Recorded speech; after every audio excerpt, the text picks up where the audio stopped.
করা, একরামুল মুসলিমিন। কিন্তু যাই হোক, একরামের ব্যাপারে অন্যদিন কথা বলবো।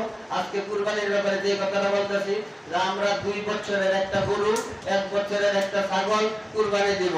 আর এই কুরবানি যদি 1 বছর আমার দানা থাকে খাসি, তাহলে ওই খাসি না দাঁতলেও দেওয়া যাবে। 2 বছর হয়ে গেছে, আমার যদি দানা থাকে ওই গরু, দাঁত না থাকলেও দেওয়া যাবে। যদি একটু কান কাটা থাকে, মনে করেন অনেকের গরু বছরের একটু কিছু ত্রুটি দেখলে হালকা একটু কান কাটতে দেয়, এই হালকা একটু কান কাটা থাকলেও কুরবানি দেওয়া চলবো। শিং উপরে একটু মাথা ভাঙছে, এটাও কুরবানি দেওয়া চলবো। কিন্তু শিং গুড়ের থেকে উঠে গেছে গা, ওটা কুরবানি চলতো না।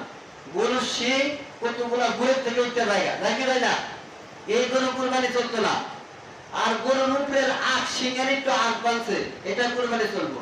হঠাৎ করে একটু কান কাটা, এটা ইচ্ছা করে মানুষ ওই কি সমস্যা হয় এই জন্য কান কাটতে দেয়, ইচ্ছাকৃত ভাবে কান কাটছে, ওই কান কাটা চলবো। এমন গরু কুরবানি চলতো না যে গরু হাইটটা কুরবানি ভালো যাইতে পারে না, যে গরু শরীরে শক্তি নাই, দাঁড়াইতে পারে না, ওরকম গরু কুরবানি চলবে না।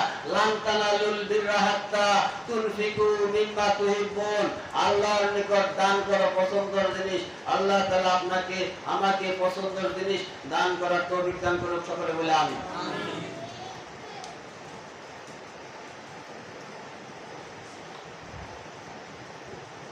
আপনারা শুনছেন ঈদগাহে কুরবানি ঈদের রাইতে রাসূল নিষেধ করলেন কাকে, বলেন তো দেখি। আরো শুনছি, আপনাদেরকে শোনাইছি। কুরবানির বাদে আমরা যে ঈদের নামাজ পড়বার যাই 2 রাকাত, তাই না? রাসূল কাকে নিষেধ করলেন যাইতে, বলতে পারবেন?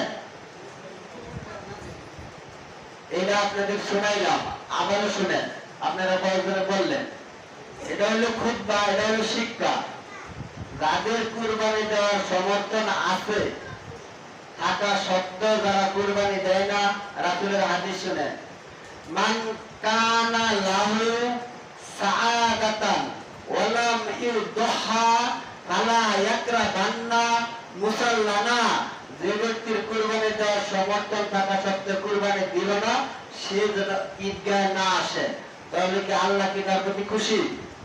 আল্লাহ যদি খুশি হয় তোমার দুনিয়া এবং আখিরাতে নাই ভয়।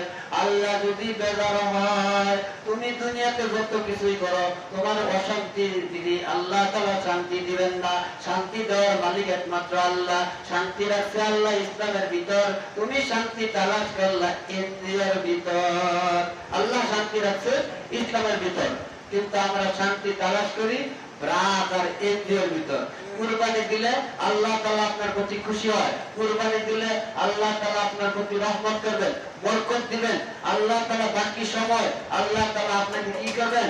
বরকত দান করবেন। আর যদি আপনি কুরবানি না করে মনে করেন 10,000 টাকা হারবো, কুরবানি না করে যদি আপনি টাকা সত্ত্বেও কুরবানি না দেন, আল্লাহ রাসূল বললেন তুমি ঈদগাহে আইসো না। তাহলে কি রাসূল আর আল্লাহ আপনার প্রতি আমার প্রতি খুশি?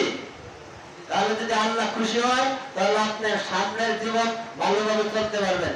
যদি আল্লাহ আপনার প্রতি বেজার হয়, আপনার যতই কামাই রোজগার করেন, এই কামাই রোজগার আপনার আল্লাহ তাআলা না দিলে আপনি যতই কামাই করেন, এই কামাইয়ের ভিতরে শান্তি নাই। আল্লাহ তাআলা আপনাকে আমাকে যে কিছু কথা শুনলাম, সকলকে এই বছর কুরবানি দেওয়ার তৌফিক দান করুন। আল্লাহ তাআলা আপনাকে আমাকে, আমিও নিয়ত করি আল্লাহ যেন আমাকেও আগামী বছর ভালো একটা কুরবানি দেওয়ার তৌফিক দান করে। সকলে বলে আমিন। আমরা সবাই যেন আগামী বছর সাধ্য অনুযায়ী কুরবানি দিতে পারি। যার সাধ্য আছে একা না দিয়ে 7 জনে দিতেন, এটাও কিন্তু আল্লাহ জানেন। ইন্নাহু আলিমুন বিযাতিস সুদূর, আল্লাহ অন্তরের খবর রাখেন। যার একা কুরবানি দেওয়ার সমর্থন আছে, কেউ একা কুরবানি 1টা 2টা 3টাও দেন। এমন লোক আছে কেউ একাও কুরবানি